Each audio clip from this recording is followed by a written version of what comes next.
Visualis3R can simulate different types of foiling, and the typical ones that you might be familiar with is hot foil stamping, whereby the foil is on a roll, it's hot foil pressed into the material, and you get a slightly indented edge to it, so we can simulate that. We also have the ability to simulate things like sleeking. So sleeking is done by printing a black separation on a black toner out on a digital press, where you want the foil to be, and then when you run it through an offline laminating machine, the foil sticks to the black toner. You then put it back through the press and you can print the CMYK over the top. Downside with that is registration. You have to have very good registration, and sometimes you can get slight halo edges around it.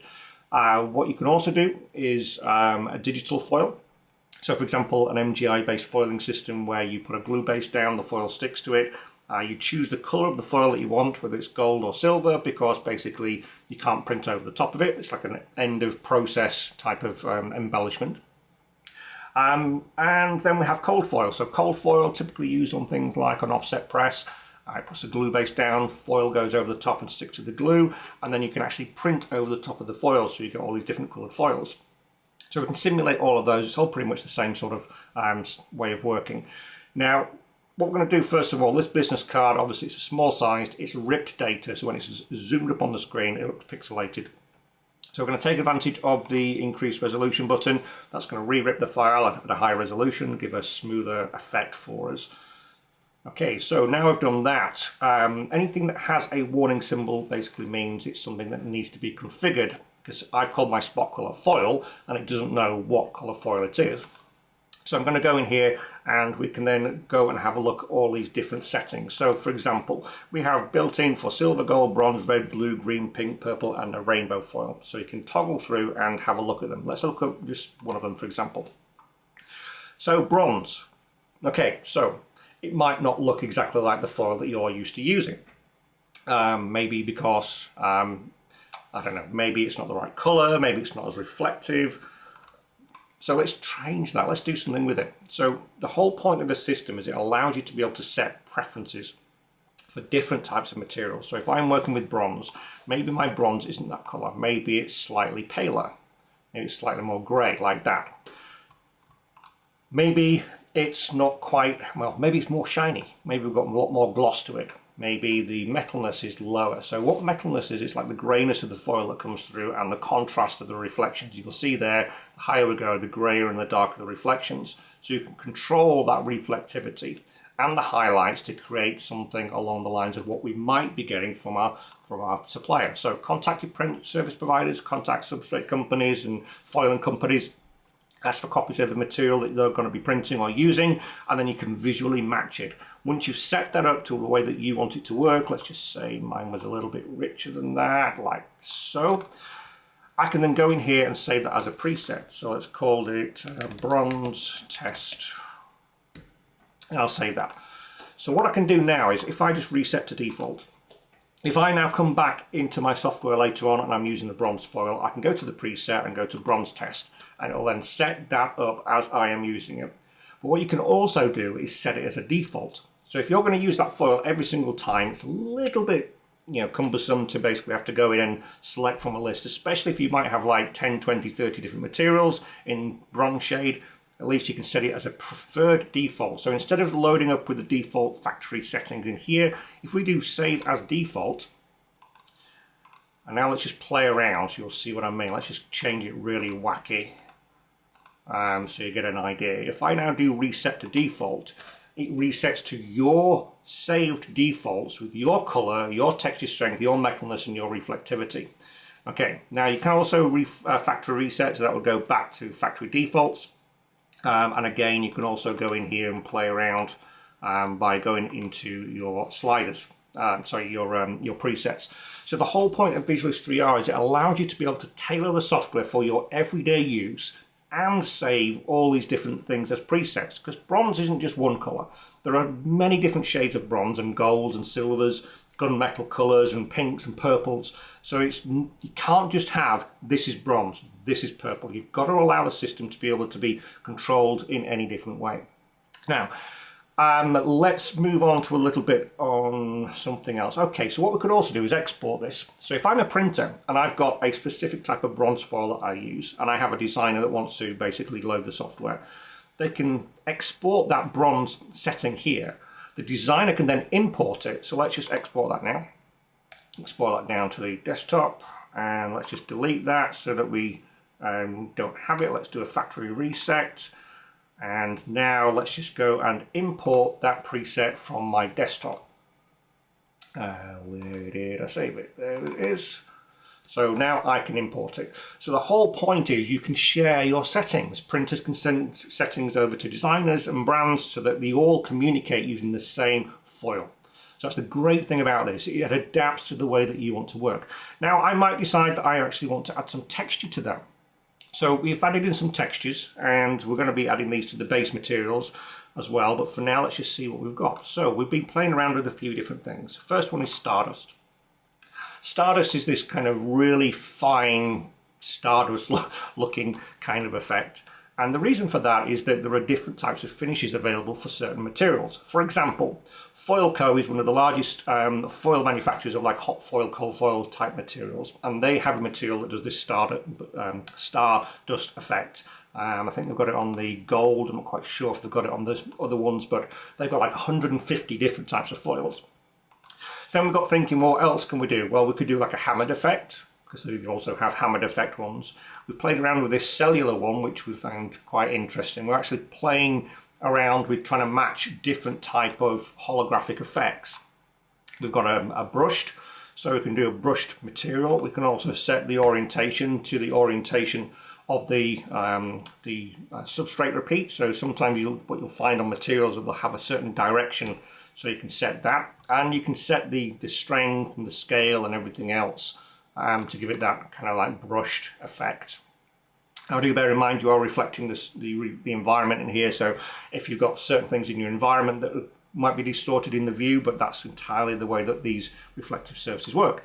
Flaked is the typical kind. Let's just whack that up. Let's give it a little bit bigger size. So you get that faceted kind of confetti effect, and that's very typical in the holographic type foils that are available. We have diffraction lines. It's one that we're playing with at the moment, so some of these might not make it into full release. We're trying to match different materials. We have Fresnel lens. So if anybody knows what a Fresnel lens looks like, it looks a little bit like that. It's a concentric ring circle effect that basically distorts light. So we've built in coding for handling holographic materials. So what we could do here in the background is we could diffuse the background by putting in the texture strength, and the holographic effect then got a kind of like a flat kind of textured matte effect in the background, and the holographic the holographic Fresnel effect in the little lens areas. And we're going to be reaching out to the major substrate companies and foilers to get samples of their materials, and we will then build libraries of different effects into it as well. We have clouds, which basically, as the name suggests, is kind of like a cloud type effect. Let's get rid of that texture. It's a little bit like a hammered metal type effect. And the last one is bubble dome. So you may be familiar with these if you've been looking at anything to do with like Fresnel lens. They're a 3D bubble type effect, or it looks like it's got raised circular bits, but actually it's completely flat. So we have the ability to add all these different types of effects into our materials.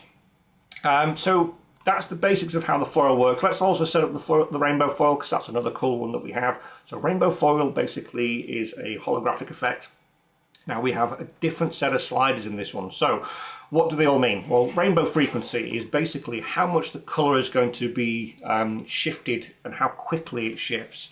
So let me actually show you first of all on this foil leg. So I'll do it on a larger surface area. So let's just get rid of the texture for now. Let's just have a look at that in rainbow foil. So larger surface area, so you can understand what this means. So first of all, we have the frequency. So if you have it at a low frequency, the color shift is going to be more subtle. So basically, we're going to go from like greens and blues, etc. The more we push the frequency up, it almost like changes and modulates the pattern within inside it as well. And then we have pattern complexity. So down at low, we have this very subtle color shift, so like more flatter kind of areas. And then we can also push up to create this kind of like oil on water type effect. So you'll get different types of rainbow holographic materials will look slightly different, and this allows you to be able to fine tune it. We also have the vibrancy, so you can play around and match the vibrancy of the rainbow holographic. Now this is a cool thing here. So what we've coded in here is called the coverage variation.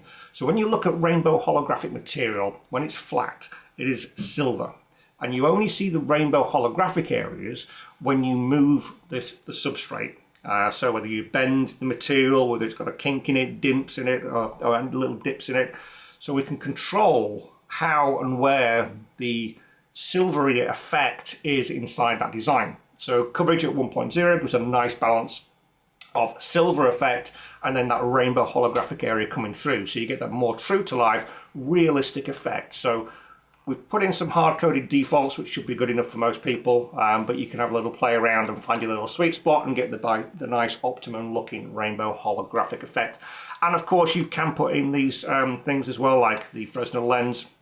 Let's just simulate that one, push that one right up, and then you're going to get the rainbow holographic Fresnel lens working in there as well. So they all work independently, they all work together. You can mix and match, textures and settings, and again set them up as your pre-fault. But for now, let's go back to bronze and let's just use our save preset. Let's go with that one, so it actually looks more realistic on the screen. So then we'll use rainbow on this side. Like I said, all we do here, what you'll notice is at this point here, there's a lot of gray on that Visualis3R text.